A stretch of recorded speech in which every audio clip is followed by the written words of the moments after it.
The following account is presented for the purposes of entertainment only. It describes the experiences of a man named Anthony, aged 35, who is a business manager at a popular store. His wife, Kimberly, is 30 years old. Anthony's narrative begins with an account of his marriage, which has endured for 5 years. However, he subsequently reveals that his wife has been unfaithful. He then describes his plan to make her face the consequences of her actions. Initially, Anthony ensured that his wife was aware of her infidelity. However, he later revealed the truth to her. This resulted in her struggling to understand how much he knew. My wife, Kimberly, is a 30-year-old entrepreneur. We have been married for 5 years. I recently discovered her affair with our new neighbor, Jason. Jason moved into our neighborhood not long ago. It is distressing to see someone you love betray and play with your heart. I still cannot believe that she would discard what we had built together. After 5 years of marriage, I would be remiss if I did not share the circumstances of my wife's infidelity. Kim and I met at the wedding of my wife's best friend, who also happens to be my mother's friend. We were both enrolled in college at the time, but we did not have the opportunity to interact. Our paths crossed again at a fundraiser where we recognized each other, engaged in conversation for a period of time, and on this occasion I ensured that I obtained her contact details. We proceeded to exchange messages, attended brunch and dinner, and subsequently I proposed a relationship. She accepted, and we were married a few months after graduating from college. We then relocated to New York to commence our lives together as a couple. We lived a conventional life, both pursuing our careers. I work long hours in the sales department of the company I am currently employed by, often returning home late to ensure customer satisfaction. My busy work schedule sometimes makes it challenging for me to the necessity to participate in activities unrelated to my profession presents a challenge in allocating sufficient time for my wife and I to engage in shared activities. The demands of my work and personal life often result in feelings of fatigue and guilt. Conversely, my wife is an entrepreneur and we both possess the financial means to support ourselves. We have chosen to delay childbearing due to the demands of our work schedules. Despite our hectic lives, we prioritize regular dates. Kim and I have supported each other through periods of adversity, fostering a strong bond. To be a strong relationship, however, I have recently discovered that everything was a facade. I have been deceived and blindsided right under my nose. Kim began to behave in a strange manner, staying out late, which is unlike her as she usually waits for me to come home so that we can go to bed together. I initially attempted to ask her questions, giving her the benefit of the doubt, thinking that she was not cheating on me. However, after 2 weeks of her worsening behavior, I finally confronted her about coming home late. She dismissed my concerns, claiming that I was overreacting and that there was nothing to worry about, despite initially believing otherwise. Upon further questioning, she asserted that she was fatigued and required rest for work-related reasons. Given that we were both experiencing fatigue, I did not pursue the matter further. This situation illustrates the extent of my affection and admiration for my wife, which did not manifest in a worshipful manner but rather in an adoring and respectful way. In the present era, this dynamic is commonly referred to as being a stay-at-home spouse. I was, in essence, the submissive partner in my marriage. However, I have since come to recognize that my acquiescence in this role only served to render me appear foolish. I am genuinely embarrassed to admit this. It is rather astonishing that I placed such unwavering trust in my wife, to the extent that I was unable to discern her infidelity. It became evident that our neighbor was her affair partner, yet it took me a considerable length of time to ascertain this information. I postulate that my wife was aware of my composure and probably deemed me an unlikely candidate to discover her infidelity, which was conducted with our neighbor, who resides in close proximity. I anticipate your curiosity regarding the manner in which I became aware of the incident, which transpired 2 weeks ago. 2 weeks ago, I began the process of uncovering the truth. Initially, I considered the possibility of hiring a private investigator to handle the situation. However, I was reluctant to do so because I felt it would be unethical to spy on my wife without her knowledge or consent. Over time, however, I came to realize that I had to take action to find out the truth. To ascertain the veracity of the situation, it was necessary to obtain information from a third party. It was evident that my wife would not divulge the truth, given her inclination to deceive. Therefore, it was essential to engage the services of a private investigator. This decision was influenced by my growing paranoia and frustration. I was determined to maintain secrecy regarding my actions and therefore planned meticulously to ensure that my wife remained unaware. However, my employment status presented certain challenges and I was compelled to seek the assistance of a professional. I selected a private investigator as a means of maintaining secrecy. This approach proved effective and I was able to conceal my intentions successfully. Initially, Kim was unaware of the necessity for a gatekeeper as there had been no previous issues with access to the property. However, following my return from work, I began to experience difficulties with this. I therefore sought the assistance of a private investigator who was highly skilled and able to act as a gatekeeper without arousing suspicion. Due to my work schedule, I was rarely home to receive updates and therefore was not aware of the extent of the investigator's expertise. From the private investigator, I learned that the majority of my time was consumed by work, with only weekends available for me. It wasn't until one of those weekends that I managed to get some feedback. He mentioned that my wife had been cautious in all her actions. After a few more days, the private investigator informed me that he had gathered substantial evidence of Kim's infidelity. When I inquired about the evidence, he explained that he had pictures and videos of my wife leaving our neighborhood. I didn't initially see why this was suspicious and asked for clarification. He then revealed that despite her efforts to appear otherwise, Kim had not actually left the neighborhood. It transpired that she had been engaging in illicit encounters with our new neighbor, Jason, who had only recently moved in. The discovery of Kim's infidelity was a profoundly painful experience. After 2 further weeks, the private investigator provided me with all the evidence, including images of my wife with Jason. I must admit that I was not expecting this turn of events. It was a significant shock to my system and I did not become less forgiving overnight. My determination to confront the situation was a gradual process and Kim's betrayal only served to fuel my resolve. Once I had collected all the necessary evidence, I began to consider my options. It became clear that I could not allow her betrayal to go unpunished. I spent several days formulating a plan. I do not intend to remain silent and only seek revenge, that would be unwise. My aim is to make her aware of her actions and observe her anxiety. My initial decision was to drop hints that I was aware of her infidelity, gradually increasing her distress. I have a number of strategies in place that I intend to deploy, and I am eager to see her fall into my trap. One particularly interesting case is that of men who were once gentle but have become ruthless as a result of mistreatment. I have devised an intricate plan for next week, which I will detail in this post once it has been executed. I invite readers to contribute their own experiences and insights by leaving a comment. I am eager to hear your thoughts and ideas and hope that I can offer guidance to those who seek it. Until the next update, I am prepared to share the latest developments in my situation, which has involved living under the same roof with the woman I refer to as my wife. It has been an extremely challenging period. My private investigator has been providing regular updates, and the content of these updates is highly disturbing. Recently, I obtained approximately 10 photographs from his findings. Kim was upon entering the living room, I was overcome with rage from the events of the day. Without allowing me to speak, I confronted her.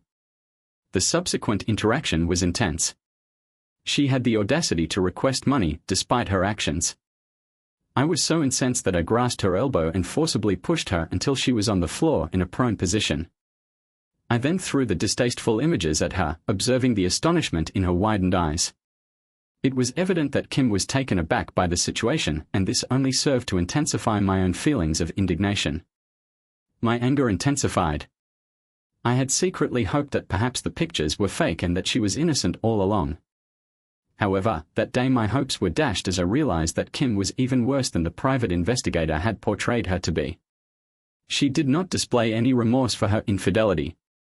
Her demeanor was one of indifference, which only served to exacerbate my already considerable disquiet. She attempted to ascribe culpability to me for her actions, suggesting that I was the motivating factor behind her decision to engage in infidelity. In a heated argument, Kim went so far as to set me up. She repeatedly threw herself at me, attempting to provoke me into striking her. It is worth noting that she attempted to push me to the point of physical violence. Thankfully, I was able to discern her scheme and maintain composure, choosing to ignore her. I was aware that she was attempting to identify a justification for incriminating me and potentially incarcerating me on domestic grounds. Given that I could not exact revenge from prison, I had to maintain my composure. I did not linger to hear her falsehoods. I made it abundantly clear that our relationship was over. Kim was so convinced that I was merely posturing, operating under the assumption that I would not take any action against her. However, her arrogance only served to fuel my determination when I observed her indifference. I came to realize that I had been a pushover husband for an extended period. Her confidence in my lack of inclination to harm her only served to confirm my worst suspicions. I had been her on the day in question. I left the house and did not return until the following day. Upon my return, Kim met me at the door, complaining that there was no food in the house. It is difficult to comprehend that she had the audacity to request financial assistance to purchase groceries, as if the preceding events could be forgotten. I chose to ignore her and proceeded directly to my room. I did not engage in any further discussion and promptly removed all of Kim's belongings from the closet. It is noteworthy that while I was engaged in the process of collecting her belongings, Kim was not present. Once I had gathered all her items and placed them outside, I became aware that she had departed from the residence. It was not a challenging task to ascertain her whereabouts. It was evident that she had gone to visit her romantic partner. Consequently, I procured a matchstick from the kitchen and proceeded to douse her garments in gasoline. In less than 5 minutes, her entire wardrobe was engulfed in flames. Approximately 30 minutes after I burned her clothes, Kim rushed back home like a mad woman. She demanded, "What's with all the smoke? What did you do?" When she saw me, she immediately began to lash out, attempting to scratch my face with her nails. I was forced to push her to the ground to defend myself. Reddit, it is evident that Kim was a highly volatile individual. Her erratic behavior and lack of self-control were surprising and difficult to anticipate. I have tolerated someone so foolish for all these years. When I finally confessed to Kim that I had burned all her belongings, she became enraged. She began to weep and threatened to call the police if I did not replace her clothes. I ignored her outbursts. It was futile to argue with someone like Kim, who had no respect for me and was highly disagreeable. I took hold of her hands and led her out of the house. I proceeded to remove Kim from the house. She was so shocked that she began to scream at the top of her voice. I did not acknowledge her screams or her protests. Instead, I continued to pull her until we were situated in the middle of the neighborhood. This is the kind of neighborhood where people enjoy gossiping and observing events. That is precisely where I took her. Our loud commotion attracted the attention of numerous individuals. I was uncertain as to whether Kim was being overly dramatic or if my grip on her hands was indeed as forceful as it appeared. I must admit that I did leave some bruises. As previously stated, Kim's screams attracted considerable attention, and the bystanders seemed to believe that I was mistreating her. I did not bother to explain anything. I simply continued with my plan. It is perhaps unsurprising, then, that the individual who ultimately emerged from the crowd to observe the entire scene was none other than Jason, Kim's lover. I had staged this entire scene with the expectation that he would be foolish enough to show up. I informed the neighbors that Kim was no longer my wife and would no longer be living with me. Before I could finish my sentence, Kim was already trembling beside me. She despised public humiliation and had a massive ego. I was certain that she would not want to be shamed in front of everyone, which is precisely why I had brought her out. I informed the neighbors that Jason and my wife had been engaged in an illicit affair, and therefore it was logical that they should reside together henceforth. I proceeded to escort Kim over to where Jason was standing and handed her over to him. He appeared to be utterly shocked and frightened when he saw me standing right in front of him, visibly trembling. I was so incensed that I punched him square in the face. What angered me the most was that he was just the new neighbor was barely old enough to be my younger brother. Despite the attempts of others to stop me, I delivered a powerful punch that resulted in significant injury. I ensured that he received a substantial beating, causing a broken hand and subsequent limping. I ceased my actions only when the neighbors intervened and restrained me. I was indifferent to the opinions of others and returned to the house, rearranging my room and discarding numerous wedding photographs. 2 hours later, I was attempting to recuperate and replenish my energy when I heard a commotion outside my gate. The private investigator informed me that Kim and her parents were at the door. Kim had apparently called her parents to implore me on her behalf and persuade me to allow her back into the house. I was incredulous when the gatekeeper told me that Kim's parents were waiting for me. It was a most unseemly and irresponsible spectacle. How could any family member have the audacity to accompany their daughter to beg her husband after she had been so unfaithful to him? I was so disgusted that I flatly refused to go and see them. That incident really opened my eyes to how much of a pushover I must have been. The fact that her parents had the audacity to come with her just shows how much of a doormat I had been in the past. After having lunch at home later that day, I decided to leave the house. I had practically caused a commotion in the neighborhood, and it seemed like everyone was talking about what I had done earlier that day. However, I was indifferent to this. My sole intention was to obtain copies of the images of Kim and Jason. I planned to display them publicly in the neighborhood and in front of my gate. Once the images had been printed, I returned home and arranged for someone to hang them up during the night. The following morning, I was awakened by the sound of banging on my gate. I was perplexed by this occurrence and decided to investigate. My gatekeeper, who was actually a private investigator, was not present at the time, so I had to conduct the investigation myself. Upon reaching the gate, I observed my neighbor standing there. Kim, who was in tears when I inquired, explained that they were at my gate. They held up one of the printed pictures, which revealed that the individual I had hired had already completed their task. Kim dropped to her knees and implored me to cease attempting to ruin her life. Some of the nosy neighbors begged me to do so after viewing the pictures. Some individuals even had the audacity to inquire if I felt embarrassed. I was taken aback by such a question. I was prompted to inquire as to why I should be the one feeling ashamed when I am the one who was cheated on. It was incomprehensible to me why I should hide my face. I made it clear to them that those pictures were seriously provocative and some were downright scandalous. I denied being the one who leaked the pictures before I shut my gate. I had a decent breakfast that morning and spent some time getting ready. On that day, I had an appointment with my lawyer, so I went there before heading to the office. My lawyer had already commenced work on the divorce papers as I had instructed. I required a divorce from Kim as soon as possible, and that is precisely what I was working towards. I wanted to ensure that my lawyer was sufficiently competent to prevent me from paying any alimony. It is illogical for a wife who has been unfaithful to retain financial compensation. I had earned money during my workday, but I had to turn off my phone because I kept getting calls from Kim and her parents. I flatly refused to answer any of their calls, as I was not going to allow myself to be treated in the same way as I had been in the past. I was not going to become a doormat. I still remember how I had been calm and I had previously been accommodating with her family, even allowing them to take the reins at our wedding and related events. However, in light of the recent infidelity, I have come to realize that I have been unduly lenient. I allowed myself to be manipulated and treated with disrespect. The level of disregard and disrespect shown by Kim towards me is shameful. Some individuals engage in infidelity and ensure that it occurs in a place distant from their home to avoid detection.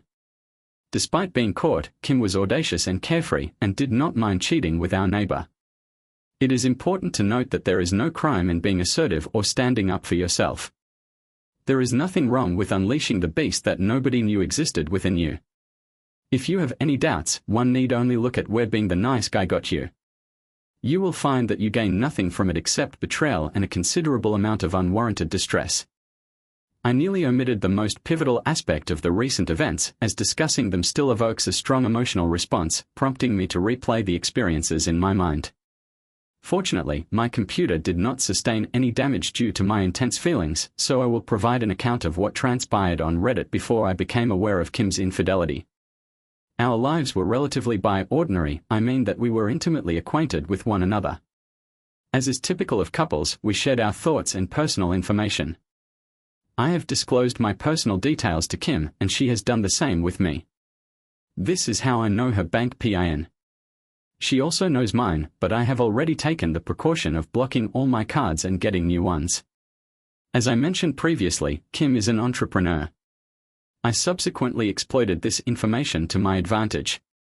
She had consolidated her business savings into a single account, which also held funds transferred by customers for purchases made during her trips.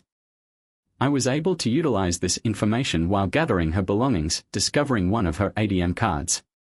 Rather than destroying it, I proceeded to withdraw the entire balance from the account. I am referring to all of her financial resources, including those belonging to her customers. I did not refrain from using her savings either. On the day I terminated our relationship, I damaged her mobile phone, so it is likely that she has not yet discovered the missing funds. She has been using her parents' phone to contact me, unaware of the financial consequences she has incurred. When she finally becomes aware of the extent of her losses, it will be too late for her to recover. The amount in question is substantial, and I will not provide a specific figure. I intend to utilize a portion of the funds to defray the costs associated with the dissolution of the marriage should the situation become contentious. I have only recently commenced my relationship with her, and she is yet to become fully aware of the situation. Perhaps I am seeking retribution for the disrespect she has shown me. By the time I have concluded my actions, she will undoubtedly regret her treatment of me. This succinctly encapsulates the events of the past few weeks, apart from the aforementioned divorce. I have another plan in development, but I am still in the process of formulating it. I will integrate the various elements and implement the plan. Before providing further updates, I must also use this platform to refocus on my work, as I have been distracted for some time. Now that I have addressed the majority of my priorities, I aim to consistently concentrate on my job. I am aware that money does not magically appear, and I am committed to earning a living. This is the latest update. I will provide further updates soon and encourage you to continue sharing your comments. I am excited to share the positive changes in my life with you. I would like to express my gratitude to each of you for taking the time to read and engage with my narrative. I had not anticipated that so many individuals would even take the time to peruse my unfortunate experience. It appears that I had underestimated the level of interest that my story would garner. I can see the immense support and encouragement that you have extended towards me, and I am profoundly grateful for it. Thank you all very much. I will not deviate from the subject matter today, as I am eager to address it, as I mentioned earlier, in a positive and optimistic frame of mind. I considered my options carefully, attempting to reconcile the demands of work and personal reflection on recent events. I ultimately determined that it was only fair to confront Jason. Interestingly, had it not been for Kim, I would not have been aware of Jason's proximity to us. We were aware of the arrival of a new neighbor, but I had not suspected that he was involved with my wife. What angers me most is that he is at least 5 years my junior. I am no longer certain of my ability to discern the true desires of women. Kim had an affair with a younger man, and for what she was prepared to sacrifice the stability of our marriage for a momentary gratification. This illustrates a fundamental issue: the pursuit of immediate pleasure often supersedes the commitment to a long-term relationship. This brings me to my next question: why is it so challenging to request a divorce when one is no longer interested in working on the marriage and instead prefers to engage in extramarital relationships? Why not initiate the process of dissolution? I am open to discussing the possibility of divorce. If she had requested it, I would have granted it without hesitation. My primary concern is not to force her to remain in the marriage, it is to ensure the well-being of both parties involved. I would have respected her immensely if she had simply approached me and requested a divorce. This would have been a far more honorable course of action than resorting to the dishonorable act of infidelity. Cheating is a cowardly act, and I will never respect anyone who deems it acceptable. I discovered that Jason is employed at a technology company, so I decided to pay him a visit at his workplace. He is one of those young, affluent individuals who believe they can act without consequence due to their limited responsibilities. Furthermore, he received a respectable salary. It is unclear whether Kim was attracted to him due to his financial status or his age. It is implausible that she would reside in my house, consume my meals, and then clandestinely engage in extramarital activities. I have been a grossly misguided individual. I will reiterate that the distance between my residence and Jason's is minimal. How could I have been so unaware? Consequently, I am striving assiduously to ensure that Kim contemplates the consequences of her actions. Upon reaching Jason's workplace and inquiring about him, it took some time before I could ascertain his whereabouts. I was eager to meet him, as I anticipated that he would be eager to meet me, given the series of beatings I had inflicted upon him. When I finally saw Jason, he appeared to be on the verge of losing control of his bladder. I must admit that I am somewhat displeased that Kim chose to engage in infidelity with such a timid individual. However, I do not intend to pass judgment, as I was once in a similar position, being Kim's submissive partner. It seems that she has a preference for men she can easily control. When Jason and I were alone in the lobby, I could discern his fear. I am a tall man, and some have said that I can appear quite intimidating at times. However, this did not deter Kim from cheating on me. Jason was visibly fearful, which was somewhat amusing. He had a cast on his arm, and I could tell that my previous beating had significantly impacted him. He even had a noticeable limp before I could even say a word. Jason began apologizing, saying, "Listen, man, I'm sorry for what happened. I acknowledge that I made a mistake. I was unaware that she was your wife. She informed me that you were cousins and that she was staying at your residence until she was able to regain her financial stability. He informed me that Kim had fabricated a complex narrative, convincing him that we were merely cousins. Initially, I was skeptical and reluctant to accept this explanation. However, he provided substantial evidence, including voice recordings of Kim repeatedly referring to me as her cousin. Despite this, my perception of him did not change. He exhibited a similar level of naivety as Kim did. He had been keen to ascertain whether I was her cousin. He could have pursued this matter further. However, he simply accepted her account of events because, frankly, he was also interested in her. It is not acceptable to claim ignorance. I did not take any action against him. I had already given him a dressing down and was not prepared to waste further time on Kim's deceitful actions. I would not allow her to believe that she had gained any advantage by her actions. While she had indeed gained an advantage, I did not wish to reveal this to her at this time. I inquired of Jason whether Kim was still residing at his place. He promptly replied in the negative, stating that he had evicted her and terminated their relationship. I then asked him the reason for his actions, to which he responded that he was not inclined to pursue a romantic relationship with a married woman. I was taken aback by this revelation, as my primary motivation for meeting him was to persuade him to end his relationship with Kim. Jason ultimately took the initiative to end their relationship without my assistance. Despite this, he continued to express his apologies to me as I was departing. However, I had no further obligation to interact with him. I saw no reason to accept his apologies. It was encouraging to learn that Jason and Kim had separated. However, I was reluctant to rely solely on his assertion, so I commissioned a private investigator to confirm the news. Just 2 days later, the investigator informed me that Jason's account was accurate. Kim was no longer residing with him, and their relationship had ended 2 weeks prior. This was one of the reasons why Kim had been contacting me from her mother's phone. During my visit to Jason's workplace, I was confronted by Kim in a highly emotional state. She was on her knees, crying and threatening to strip naked unless I forgave her. This was a surprising turn of events, as I had not anticipated such an act of desperation. My colleagues discreetly observed the situation, which was unfolding right in front of me. Kim seemed to believe that she could emotionally manipulate me into doing something I did not want to do. I informed her that she could strip naked if that was what she wanted, as it was not my concern. I made it clear that I did not care about her dramatics. Upon returning from work that day, I was informed by my lawyer that the divorce papers were ready for my signature. I duly signed them and sent them to Kim's address, patiently awaiting her signature. Despite a 2-week period, I still had not received a reply. Kim then visited my house, demanding a conversation. She informed me that she had been to the bank and discovered that all her money had been withdrawn. Kim implored me to return the funds, claiming that her customers were threatening to sue her. I denied any involvement in the withdrawal of the money and instructed her to leave my house. Kim was adamant that she would not sign the divorce papers unless I returned the money. I was amenable to this stipulation, given that I have no intention of remarrying in the near future. I am not inclined to engage in protracted legal proceedings if she wishes to prolong the divorce proceedings and deal with lawsuits while being financially disadvantaged, single, and abandoned. I have already exacted retribution in the most optimal manner, and I am content with the outcome.